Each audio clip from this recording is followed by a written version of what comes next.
자, 이번 시간에는 39페이지에 있는 계약의 효력이죠. 이 계약의 효력에는 민법에는요, 세 가지를 규율해 놨습니다.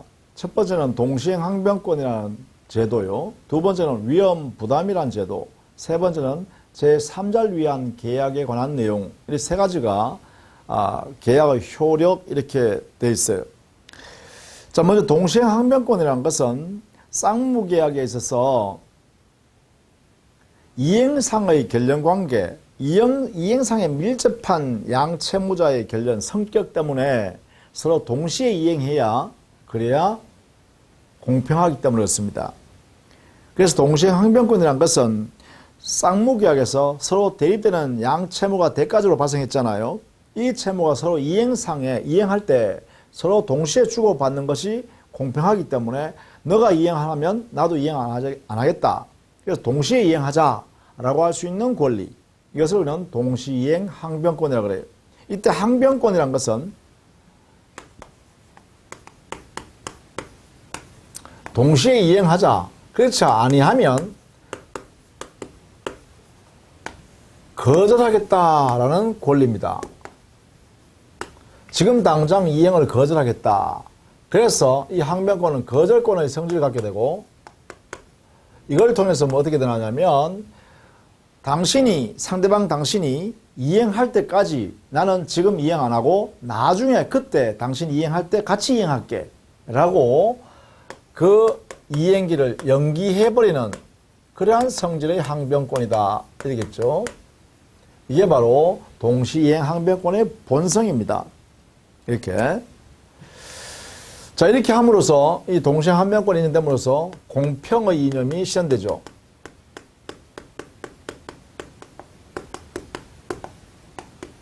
이런 목적으로 맞는 게 동시행 항변권이다 라는 것이고, 자, 동시행 항변권이 인정되면 효과는 어떻게 되냐?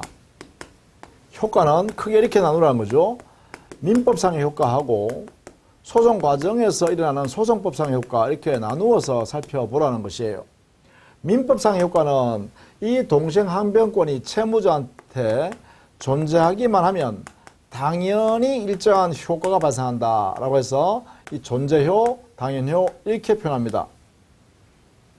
이에 반해서 소송법상에서는 소송 과정에서 반드시 행사를 하여야만 일정한 효과가 발생할 수 있다라는 의미에서 행사효라고 합니다. 이렇게 이름을 이렇게 짓다는 것이죠. 그러면 민법상에 존재만 하면 당연히 어떠한 효과가 발생할까? 이게 바로 채무자는 채무 이행기, 채무 변제기가 왔지만 채무 이행을 하지 않아도 채무 불이행의 책임을 면제받습니다. 이게 이제 효과죠. 즉 채무 불이행 중에서도 이행기가 도래했음에도 불구하고 이행기가 지났다. 그래도 안 한다. 이게 정당하다는 거예요. 이행지체 책임을 면한다. 이런 뜻입니다. 소송법상에 그러면 행사하면 어떠한 효과가 발생하냐? 그래요. 소송법상에서는 당사자가 가지고 있는 권리를 법관 앞에서 행사해야 법관이 그 권리가 있는지 없는지를 심판하게 되죠. 행사해야 법원의 심판을 받게 된다. 이렇게 되겠죠. 만약에 권리가 있음에도 불구하고 권리를 행사하지 않으면, 즉 법관 앞에서 주장을 하지 않았다라고 하면 법관은 원칙적으로 심판을 할 수가 없습니다. 직권으로 심판 못해요.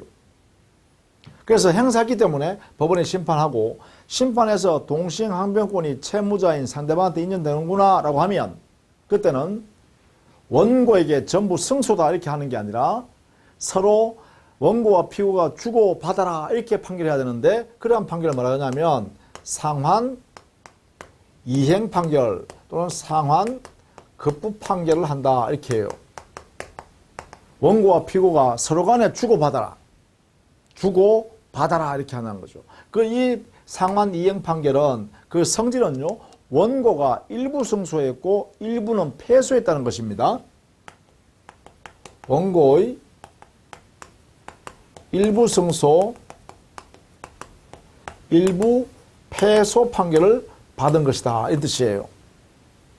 그러다 보니까 승소한 경우에는 그 부분만큼은 상대방 피고가 소송 비용을 부담해야 되고, 또 일부 패소한 부분은 원고가 스스로 그 소송 비용을 부담해야 되겠죠. 이런 효과가 소송법상에 발생한다는 것입니다. 자, 이렇게 기본적으로 효과 모습을 잘 정리해 두세요. 민법상의 효과와 소송법상의 효과로 이렇게 나뉜다. 민법상의 효과는 존재하기만 하면 발생한다. 그러나 소송법상의 효과는 당연히 행사에만 효과가 발생한다. 이렇게 정리를 좀 해둡니다. 자, 그 다음에 위험 부담에 관한 문제인데 40페이지 보면 유치권과 동시행한변권을 비교해놨어요. 그 유치권이란 것은 담보물권이었죠. 물권. 그러나 동시행한변권은 쌍무계약에서 발생하는 채권적 성질입니다. 이거는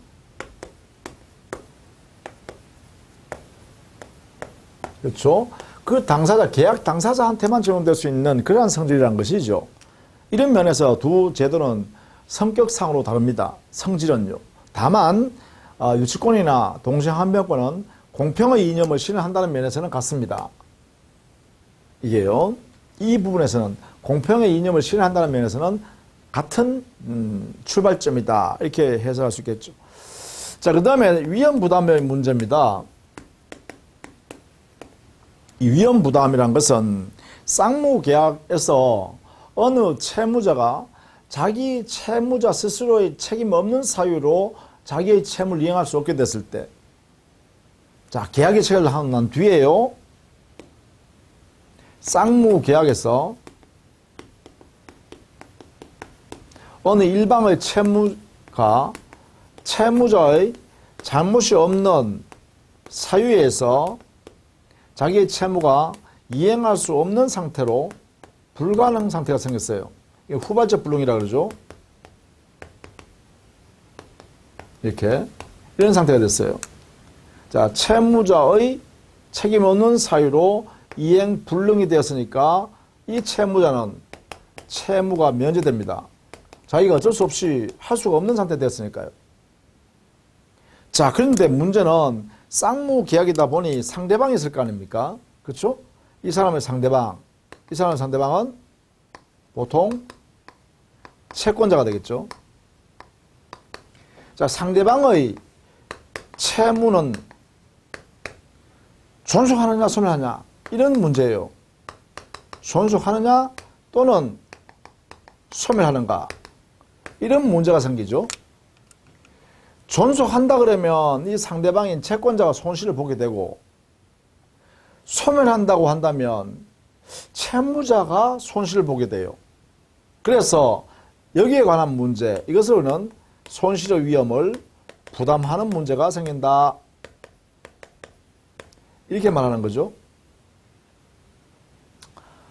그래서 기본적으로 위험 부담이란 것은 쌍무계약에서 채무자의 무책 사유로 후발적 불능이 발생했을 때 그때 위험 부담의 문제가 생긴다. 이렇게 표현하는 거예요. 이렇게. 다시요. 쌍무계약에서 채무자의 잘못 없이 후발적 불능이 발생했을 때 이때 우리는 위험 부담의 문제가 생긴다. 이렇게 표현한다. 자, 요 의미를 먼저 알아두셔야 되죠. 자, 이럴 때 만약에 이 채무자의 채무가 불능이 된 사유가 채무자의 잘못이 없을 뿐만 아니라 상대방에게도 잘못이 없더라. 그래 되면 되겠죠. 쌍무계약에서 계약 당사자 쌍방 모두의 잘못 없는 사유에서 후발적 불능이 발생한 경우요. 이행 불능이죠. 이런 경우에 손실 위험을 누가 부담해야 될 거냐? 왜냐하면 양 당사자 모두가 잘못하지 않았으니까 손실이 발생하는 것을 누가 부담할까? 이게 가장 큰 문제예요. 여기에 대해서 우리 민법의 태도는 채무자가 손실의 위험을 부담하자라고 결정을 해버렸어요. 이렇게 우리 민법은 선택했다. 원칙적으로 이걸 채무자 위험 부담주의라고 합니다. 이것을요. 이 위험부담이란 말 자체가 대단히 어렵기 때문에 이것은 앞으로 기본 교재 강의할 때 상세히 차근차근 풀어나가도록 하겠습니다. 기본적인 핵심은 이런 내용입니다. 양 당사자가 쌍무 계약을 체결했는데 어느 일방의 채무가 이행할 수 없는 사유가 발생해서 이행할 수 없게 됐어요. 근데 이 사람은 잘못이 없어요. 그러면 상대방의 채무는 그대로 남아있잖아요. 이 남아있는 채무가 그대로 존속하는지 아니면 이 채무가 소멸했으니까 이 채무도 함께 소멸하는지에 따라서 누가 손해를 보게 되느냐는 게 정해지죠. 만약 이 사람의 채무가 그대로 남아있다면 이 사람은 손실을 보고 상대방은 이득을 봐요. 위험이 없어요. 왜냐하면 자기 물건이 없어진 만큼 가치를 받아오니까, 대금을 받으니까. 근데 이 상대방의 채무가 함께 소멸해버린다라고 해버리면 이때는 이자의 물건이 없어지는 만큼의 손실은 이 사람이 부담해야 되죠. 채무자가요. 그래서 양 당사자 모두가 없을 때 이때는 채무자가 위험 부담하라. 그 채무를 부담하고 있던 사람이 이 사람이 손실을 봐야겠다. 이렇게 하고 있는 거예요. 우리 법이. 이걸 우리는 채무자 위험 부담주의라고 해요. 이걸 원칙으로 선택한다. 자, 요 정도만 정리를 꼭 해 두시기 바랍니다. 그 다음에 제3자를 위한 계약이라는 게 있는데요.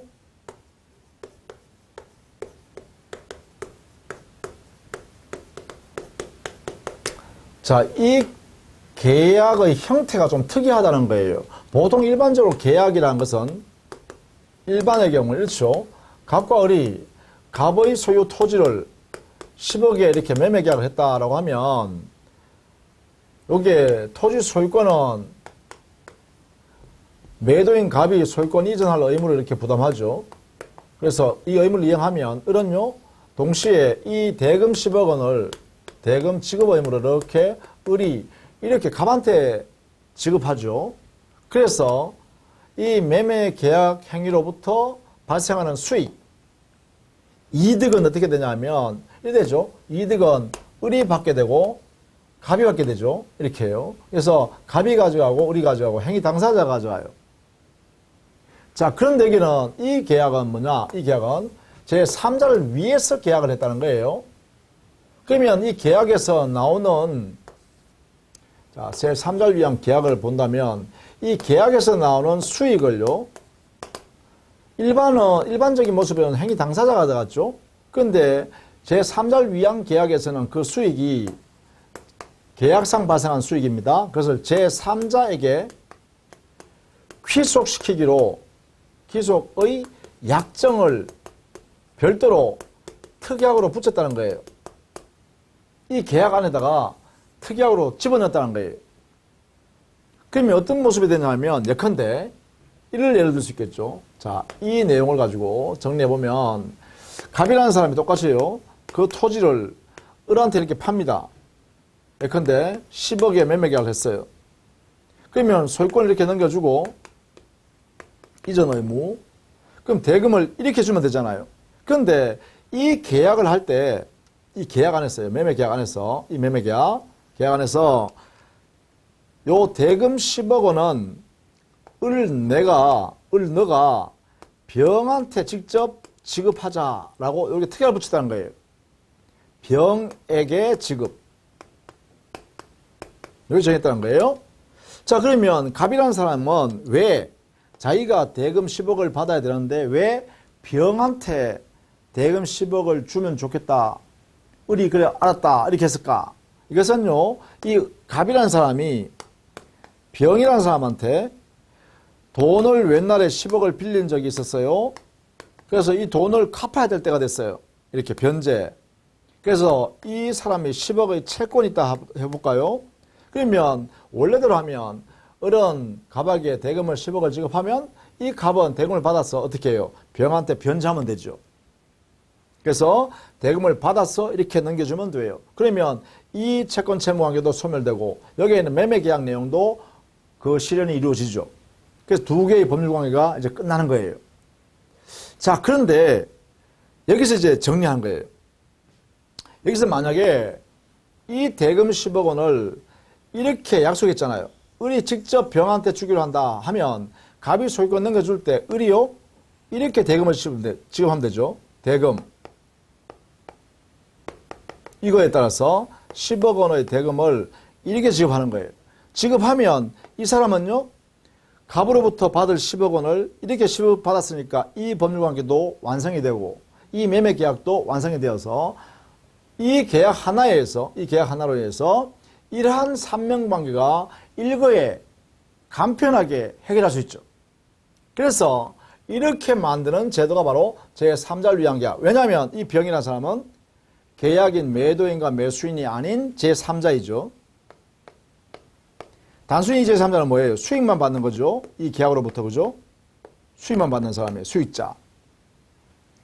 그래서 이것을 우리는 이때 이 매매 계약을, 이것을 우리는 제3자를 위한 매매 계약이다. 이렇게 되겠죠? 이렇게요. 이 계약 한계를 통해서 3자 간의 법률 관계를 일거에 완성시켜버린다. 그래서 제3자를 위한 계약을 하는 이유는 뭐예요? 이 법률 관계를 간편하게 이행하기 위해서죠. 그죠? 법률 관계를, 여러 개의 법률 관계를 일거에 완료시키는 방법이다. 이런 이야기예요. 그래서 거래 관계를 간편하게 해결하는 방법이 바로 제3자를 위한 계약이다라는 것이에요. 이렇게요. 자, 이런 관계를 우리는 말한다. 여러분 이해할 수 있겠죠? 자, 이때 우리는 용어를 정한다. 이런 거예요. 이 사람은 을한테 부탁했잖아요. 그래서 여기는 을에게 병에게 직접 대금을 지급해 줄래요? 라고 부탁하는 사람이에요. 그래서 이걸 우리는 요청하는 사람이다. 해서 약정을 요청하는 사람. 그래서 요약자라 그래요. 매도인, 이 상태에서 매도인 있는 사람을 요약자라 그래요. 그 다음 을은요, 그렇게 해주겠습니다. 10억 원을 당신한테 줄 것을 내가 병한테 직접 주겠습니다. 라고 약속 받아들였죠. 이 사람 우리는 낙약자라 그래요. 그래서 여기서는 매수인이 낙약자가 되겠죠. 그 낙약자로부터 권리를 취득하게 될 병을 우리는 제3자, 수익자가 되겠죠. 그죠? 그래서 요약자, 낙약자, 그리고 수익자, 이 3자가 이렇게 만들어진다는 것이죠. 그리고 계약 당사자는 요약자와 낙약자가 계약 당사자죠. 이 계약의 당사자는 제3자는 아닙니다. 여기 있는 갑과 을이 이 계약의 당사자니까 제3자를 위한 계약의 당사자라고 하면 요약자와 낙약자가 된다. 이렇게 하겠죠. 수익자인 제3자는 말 그대로 제3자일 뿐이다. 계약에서는. 그죠? 이게 되겠죠. 자, 그 다음에 요약자와 낙약자의 관계는 매매계약으로 제3자를 위한 계약인데 이 계약은 곧 보상관계라는 내용으로 씁니다. 보상관계. 즉 보상관계는 제3자를 위한 계약인 매매계약을 말하죠. 따라서 보상관계에 흠이 있다 이 말은 제3자를 위한 계약인 매매계약에 흠이 있다 말과 같겠죠. 그래서 보상관계의 하자는 매매계약인 제3자를 위한 계약에 영향을 그대로 미친다 이렇게 표현하면 돼요. 그 다음에요. 여기에 있는 요약자와 제3자인 수익자 이 두 사람 사이 관계를 뭐라 하냐면 이걸 대가관계라고 그래요. 대가관계. 대가관계는 금전 소비대차 계약이네요. 그러면 이 대가관계는 제3자를 위한 계약과는 전혀 무관하지요. 무관, 무영향. 대가관계는 제3자를 위한 계약인 매매계약과는 전혀 별개죠. 전혀 별개. 그래서 요약자와 제3자인 수익자 사이의 대가관계는 이 제3자를 위한 계약에는 아무런 영향을 끼치지 못한다. 이렇게 하는 거죠. 이렇게 표현합니다. 여기를 보상관계, 요약자, 낙약자, 그리고 여기에는 대가관계, 요약자, 수익자. 관계 이름도 이렇게 알아두시면 좋겠죠. 자, 이게 이제 제3자를 위한 계약이고, 우리는 기본 계약에 갔을 때 이 제3자 병의 권리 관계를 정리해 보는 겁니다. 자, 이것이 제3자를 위한 계약이라고 한다. 이렇게 정리해 두시면 되겠죠. 자, 그 다음에 42페이지에 가면 계약의 해제와 해지입니다. 자, 여기에 계약의 해제와 해지는 총괄적으로 어떤 내용이냐 좀 이해를 좀 해 두셔야겠는데, 해제와 해지. 이때 이 계약은요, 유효한 계약을 말합니다. 유효가 확정되어 있는 계약이에요. 유효한 계약. 권리 의무가 확정, 즉 채권 채무가 확정적으로 발생된 계약을 말한다 이 말이에요. 자, 이 유효한 계약을 해제한다는 것은 소급하여 실효를 만드는 것이고요. 이 계약을 해지한다는 것은요, 장래적으로 실효를 만드는 거예요. 이 계약을. 그러면 이 해제의 대상이 되는 계약은 여기요. 해제의 대상이 되는 계약은 이것은 일시적 계약이에요. 일시적 계약은 급부 이행을 한 번만 하면 그 목적을 달성해 버려요. 즉 계약 관계가 완료가 돼 버려요. 예컨대 매매 계약, 교환 계약 이런 것들은요. 기본적으로 급부 약정된 내용을 한 번만 이행하면 대금을 완료했다, 급부 이행했다, 또 재산권을 소유권을 넘겨 줘버렸다. 한 번만 이행을 하면 그 목적을 달성한다는 거죠. 그래서 이런 것을 우리는 일시적 계약이라고 합니다. 이렇게.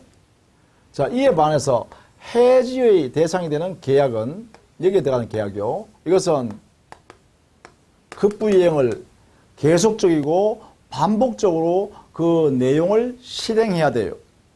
그래야 계약의 목적을 달성할 수 있어요. 그걸 우리는 계속적 계약이라고 합니다. 즉 계속적 계약에 대해서는 해지하여 장래적으로 실효되는 거죠. 예컨대 임대차 계약을 들 수 있죠. 임대차 계약을 하면 일정한 존속기간, 임대차가 존속하는 동안 임차인은 계속적으로 반복적으로 어떻게 해요? 당해 월세, 차임을 지급해야 되죠. 또 임대인은 어떻게 해요? 그 존속기간 동안 그 목적물을 사용 수익할 수 있도록 계속 유지 수선해 줘야 되죠. 그러니까 이 임대인이나 임차인은 서로 의무가 한 번만 하면 되는 것이 아니라 계속적으로 이행되어져야 한다는 거예요. 그런 것을 우리는 뭐라 하냐면 계속적 계약이라 하고, 그러한 내용 안에서 그 계약, 유효하게 확정되어 있는 계약을 효력을 소멸시킨다, 종료시킨다라고 하는 것을 우리는 해제 또는 해지라는 제도를 이용한다는 것이죠. 이렇게요. 그러면 해제와 해지와 구별할 게 있어요. 해제, 해지. 취소요. 민법 총칙에 나오는 취소제도요. 이 취소제도는 모든 계약에 대해서, 모든 법령에 대해서죠. 모든 법률행위에 대해서 적용할 수 있어요. 모든 법령의 대상으로 할 수 있는 거죠. 그러다 보니까 여기는 계약에만 적용되는 게 아니에요. 단독행위에도 적용될 수 있고 합동행위에도 적용될 수 있다라는 것이죠. 왜? 모든이니까. 여기에 다 적용될 수 있는 거예요. 그리고 우리 법에서 취소하기 위해서는 이 법률행위, 모든 법령에 해당되는 이 법령의 안에 반드시 취소할 수 있는 사유가 민법에 정해져 있는 사유가 있어야 되죠. 그게 뭐냐면 그 행위 당사자가 제한 능력자인데 법정 대리인의 동의도 받지 않고 했다든가, 아니면 피성년 후견인이 뭐 마찬가지죠. 미성년자나 피성년 후견인, 피한정 후견인이 법정 대리인의 동의를 받지 않고 단독으로 이러한 법령을 했다든가, 그럼 취소사유죠. 또 착오에 서 의사표시를 했다든가, 또 사유강박을 당한 하자 있는 의사표시를 한 경우에, 이런 경우에 각각 취소할 수 있는 사유가 되죠. 따라서 이거는 이 외에는 취소라는 말을 할 수가 없다, 이렇게 했습니다. 우리 법에 정해놓은 거요. 이렇게 돼 있죠. 그러나 여기에 해제나 해지는요, 약정 해제, 약정 해지가 가능해요. 즉 약정 사유에서 해제권을 행사할 수 있고 해지권을 행사할 수 있도록 이렇게 인정하고 있다는 거죠. 해제, 해지가 약정에서 이루어진다는 것이죠. 이런 내용에서 서로 구별할 수 있겠다. 자, 그 다음에요, 이 해제나 해지는 우리 민법의 원칙적인 모습은, 이 해제, 해지는 단독 행위로 하는 것입니다. 즉 의사표시 한 개로서 일방적으로 해제한다 라고 해제권을 행사하고, 또 해지한다 라고 하여 해지권을 행사합니다. 계약 당사자 일방이 상대방에 대해서 일방적으로 행사하는 거예요. 그래서 단독 행위에 해당되죠. 이렇게요. 해제권 행사, 해지권 행사. 단독행위입니다. 우리 민법상으로 보면. 그렇다면 이 단독행위가 아닌 계약에 의해서 해제 효과를 만들어내는 해제 계약이 있겠죠. 이걸 다른 말로는 합의 해제라고 하기도 해요. 합의를 통해서 해제 효과를 만들어낸다. 여기는요, 계약을 통해서 해제 효과를 만든다. 같은 말이에요. 이것은 계약이란 거죠. 계약. 우리 민법에서 배우려는 해제권 행사, 해지권 행사는 단독행위입니다. 그러나 합의 해제, 해제 계약을 통해서도 해제 효과를 만들어낼 수도 있어요. 이것은 청약과 승낙에 의해서 해제 효과를 만들어내는 거죠. 이때 해제 계약은 이미 존재하고 있는 기존의 계약을 지금에 와서 두 계약 당사자가, 종전의 계약 당사자가 만들어 놓은 그 계약을 없애자라고 서로 합의하는 거죠. 거기에 따라서 이루어지는 겁니다. 따라서 민법에 있는 해제권 행사, 해지권 행사의 제도를 여기에 그대로 적용될 수는 없겠죠. 왜냐하면 이것은 계약이고 이것은 단독행위이기 때문에 그렇죠. 그죠? 단독행위니까. 이렇게 나누어 볼 수 있습니다. 자, 42페이지 여기에 보시면 해제의 및 종류 해놨네요. 해제란 유효하게 성립된 계약에 대해서 당사자가 일방적으로 의사표시를 통해서 그 계약을 처음부터 효력을 상실하게 해버리는 것이다. 이렇게 했어요. 이때 일방적으로 해제한다라는 의사표시를 할 수 있는 권리를 해제권이라고 그러죠. 보통 우리 법에서는 법정 해제권을 기본으로 하고 법의 규정에 의해서 약정 해제도 허용합니다. 법정 해제뿐만 아니라 약정 해제. 그 법정 해제라는 것은 우리 민법상 채무자가 채무 불이행했을 때 하는 것이죠. 약정 해제는 약정 사유를 만들어 놓고 그 약정 사유가 발생하면 해제권을 행사할 수 있도록 허용한 것을 우리는 약정 해제 이렇게 표현합니다. 다만 합의 해제 또는 해제 계약은 계약을 통해서 종전의 계약을 소급해서 없던 것으로 하자라고 하는 약정입니다. 그래서 이거는 계약에 의한 해제란 것이죠. 법정 해제 제도를 그대로 적용할 수는 없겠죠. 성격이 다르니까. 자, 그 다음에 이 해제권 행사는 상대방에 대한 일방적 의사 표시로서 합니다. 해제권 행사는. 다만 계약 당사자가 여러 사람이라면, 예를 들면 매매 계약했을 때 매도인이 여러 사람이거나 매수인이 여러 사람이거나 아니면 매도인, 매수인이 모두 여러 사람일 수도 있죠. 이렇게 계약 당사자가 여러 사람, 수인으로 이루어졌을 때는 해제를 의사표시할 경우에 해제권을 가지고 있는 사람이 여러 사람이라면 그 여러 사람이 전원으로부터 해제한다는 의사표시가 나와야 되고, 만약에 해제할 상대방이 여러 사람이라면 이 해제 의사표시는 그 상대방 모두한테 전원에 대해서 해제 의사표시를 해야 합니다. 이것을 말하냐면 해제권 행사에 있어서는 불가분적이다 라고 해요. 행사의 나누어질 수 없는 성질이다 이렇게 표현하죠. 행사의 불가분성이라고 그래요. 이것은요, 계약 당사자가 여러 사람일 때 일어나는 현상이죠. 그래서 보통 해제권자가 여러 사람이면 전원으로부터 해제한다는 의사표시가 나와야 되니까 전원으로부터, 만약에 해제를 받을 상대방이 여러 사람이라면 이때는 전원에 대하여 해제 의사표시해야 한다 이렇게 하겠죠.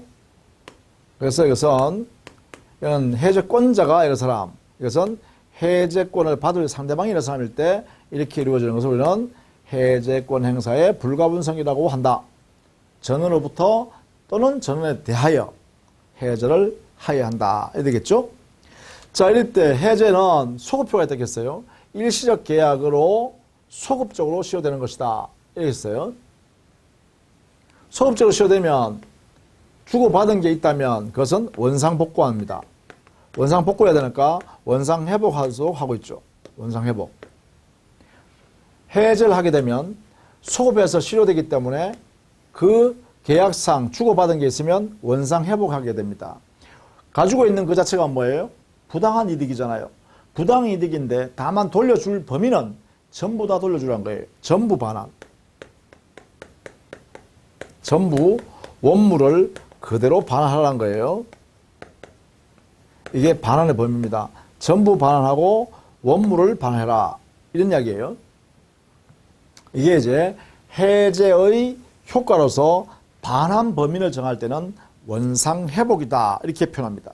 이때 우리 민법상의 해제는 법정 해제, 법정 해제는 채무 불이행을 요소로 하여 해제하는 거예요. 채무자가 채무 불이행하기 때문에 일정한 요건 아래서 그 상대방이 야 채무자 너 이행 안 할래? 이행 안 하니까 나 계약 해제한다. 이렇게 한다는 거죠. 그렇다면 채무 불이행 때문에 해제하면 원상복구를 했더라도 채무 불이행이라는 손해가 그대로 남아있죠. 그러니까 당연히 해제한 이후에도 손해배상을 청구할 수 있겠죠. 따라서 원상회복한 이후에도 채무 불이행에 따른 손해배상을 청구할 수 있겠죠. 이거 인정된다, 그죠? 별도로 인정할 수 있다는 것입니다. 그래서 원상회복, 손해배상 청구를 각각 행사할 수 있다. 이렇게 되겠죠. 다만 해지는 장래적 실효가 되기 때문에 원상회복을 하는 것이 아니라 여기서는 청산합니다. 돌려줄 거 있고 돌려받을 거 있으면 그 거래 과정에서 받은 거 돌려주고 돌려받고 이렇게 하는 거죠. 청산관계가 발생하게 됩니다. 원상회복하는 게 아니라 청산관계. 이게 해지의 효과입니다. 장래적으로 실효되기 때문에 기존에 있던 관계는 유효하고 그대로 유효하고 다만 물건 건네줘야 될 것은 돌려줘야 된다는 면에서 청산관계라 그런다. 이런 이야기죠. 자, 이런 내용으로 한번 살펴보시면 되겠죠. 자, 다음 시간에는 매매, 교환, 임대차라는 계약 각 측의 특성들을 또 기본적인 내용들을 한번 살펴보도록 하겠습니다. 수고 많으셨습니다.